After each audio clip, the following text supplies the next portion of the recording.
तेलंगाना में कांग्रेस पार्टी की जानिब से 6 जमानतों पर अमल दरामद न करने और दिए गए वादों को पूरा न करने पर कांग्रेस कायदीन और कारकुनान पार्टी क़यादत से नाराज़ हैं।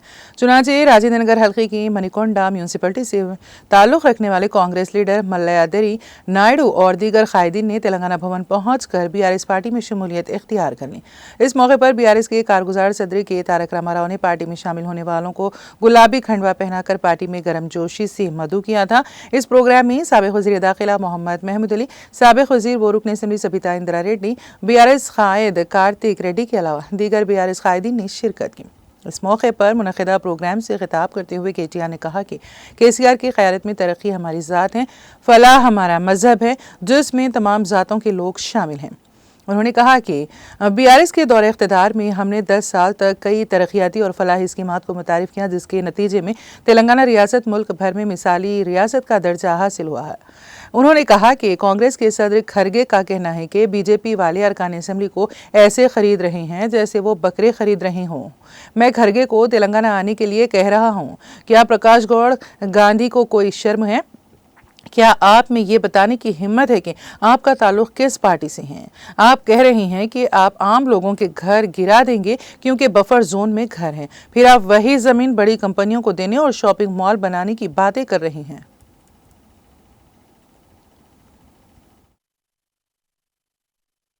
కేసీఆర్ గారి నాయకత్వంలో అభివృద్ధి మన కులంగా, సంక్షేమమే మన మతంగా ఈ రోజు పేదవారిని పెద్దవారిని అందరినీ కూడా బ్రహ్మాండంగా కలుపుకొని సంక్షేమ కార్యక్రమాలు, అభివృద్ధి కార్యక్రమాలు అందరికీ సమపాలనలో అందే విధంగా చాలా చక్కగా 10 ఏళ్ల పాటు కేసీఆర్ గారు రాష్ట్రాన్ని పరిపాలించినారు. కాబట్టి భారతదేశంలో ఎన్నో రంగాలలో తెలంగాణ ఒక రోల్ మోడల్ గా, ఒక దిక్సూచిగా, ఒక ఆదర్శవంతమైన రాష్ట్రంగా, తలసరి ఆదాయంలో కావచ్చు, విద్యుత్ వినియోగంలో కావచ్చు, పరిశ్రమల ఆకర్షణలో కావచ్చు, వ్యవసాయ విస్తరణలో కావచ్చు, పేదవాళ్ళను ఆదుకునే సంక్షేమ కార్యక్రమాలు కావచ్చు, యాదాద్రి లాంటి గుడి కట్టే విషయంలో కావచ్చు, ఏ విషయంలో అయినా డాక్టర్ బాబాసాహెబ్ అంబేద్కర్ గారి ప్రపంచంలోనే అతిపెద్ద విగ్రహం పెట్టే విషయమే కావచ్చు, లేదా ఇంటింటికి నీళ్లు ఇచ్చే విషయమే కావచ్చు, ఏ విషయంలోనైనా బ్రహ్మాండమైన అభివృద్ధిని, బ్రహ్మాండమైన సంక్షేమాన్ని 10 ఏళ్లలో కరోనా లాంటి మహమ్మారి తరుముకొచ్చినా పేదలను కడుపులో పెట్టుకొని చూసుకుంటూ ఎక్కడ సంక్షేమం ఆగకుండా చూసుకున్నారు. కాబట్టి కేసీఆర్ గారిని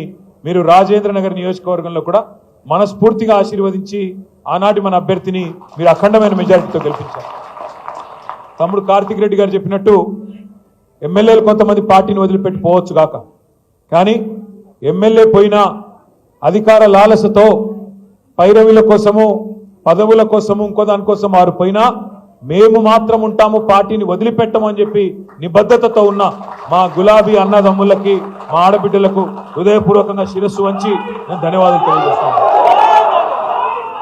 ముఖ్యమంత్రి గారు ఒక పుస్తకం రిలీజ్ చేసినాడు ప్రభుత్వం తరపున, తెలంగాణ గ్రోత్ స్టోరీ అని. అందులో ఏం రాస్తుంది? 1,50,000 కోట్లతో మూసి అభివృద్ధి చేస్తామని రాస్తుంది. మేము అడుగుతా ఉన్నాం, మొన్నటి నుంచి నిలదీస్తా ఉన్నాం, దేనికోసం 1,50,000 కోట్లు? ఎవడి కోసం? 1,100 కోట్లతో తెచ్చేస్తే మూసి పునరుజ్జీవం అయిపోద్ది కదా అంటే వాళ్ళు చెప్పే కారణాలు ఎంత వింతగా ఉన్నాయో ఒక్క నిమిషం మీకు చెప్తాను. వాళ్ళు ఏమంటారు? మూసి పక్కల, 2 పక్కల బఫర్ జోన్ ఉన్నది, బఫర్ జోన్లో ఉన్న వాళ్ళను ఎలగొడతాం, ఖాళీ చేస్తాం. నేను ఇవాళ ఇక్కడికి వచ్చిన మా ఆడబిడ్డలను, అన్నదమ్ముల్ని ఒక్కటే మాట ఆలోచించమని కోరుతున్నా. మీరే రిజిస్ట్రేషన్లు చేస్తురి బఫర్ జోన్లో, మీరే పర్మిషన్లు ఇస్తురి, మీరే ట్యాక్స్ కట్టించుకుంటురి, మీరే ఇల్లు ఇన్ని రోజులు ప్రాపర్టీ ట్యాక్స్ వసూలు చేస్తురి, మీరే రోడ్లు వేస్తురి, మీరే గవర్నమెంట్గా మోరీలు కడుతురి.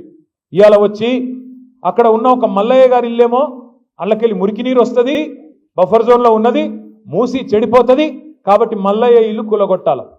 మరి నేను అడుగుతా ఉన్నా ముఖ్యమంత్రి, మల్లయ్య ఇల్లు కూలగొడతావు, మరి రేపు బఫర్ జోన్లో నువ్వే ఒక పెద్ద రియల్ ఎస్టేట్ కంపెనీ వాడికి ఇచ్చి వాడు మాల్ కడతాడు, మల్లయ్య ఇల్లు కూలగొట్టి మాల్ కడతాడు. మల్లయ్య ఇంట్లోకి వెళ్ళేమో మురికి నీరు వస్తుంది, మాల్లోకి వెళ్ళేమో సుగంధం వస్తుందా? మాల్లో కూడా అదే మురికి నీరు కదా వచ్చేది. ఇంకా మల్లయ్య ఇంట్లోకి వెళ్ళి వచ్చిన దానికంటే 1000 రెట్లు ఎక్కువ వస్తుంది. కానీ అది బాగంటే ఇది బాగా కాదండి. నేను అందుకే అడుగుతా ఉన్నా, ముఖ్యమంత్రి సమాధానం చెప్పు. బఫర్లో మల్లయ్య ఇల్లు ఉండకూడదు ఎట్లా, మాల్ ఉంటది ఎట్లా? సమాధానం చెప్పు. ఎవడి కోసం 1,50,000 కోట్లు పెడతానంటున్నావు? దేనికోసం పెడతానంటున్నావు? మాకు అర్థమవుతున్నది. మూసీ మే లూటో, ఢిల్లీ మే బాటో. మూసీలో లూటో, ఢిల్లీ మే బాటో. ఎందుకు?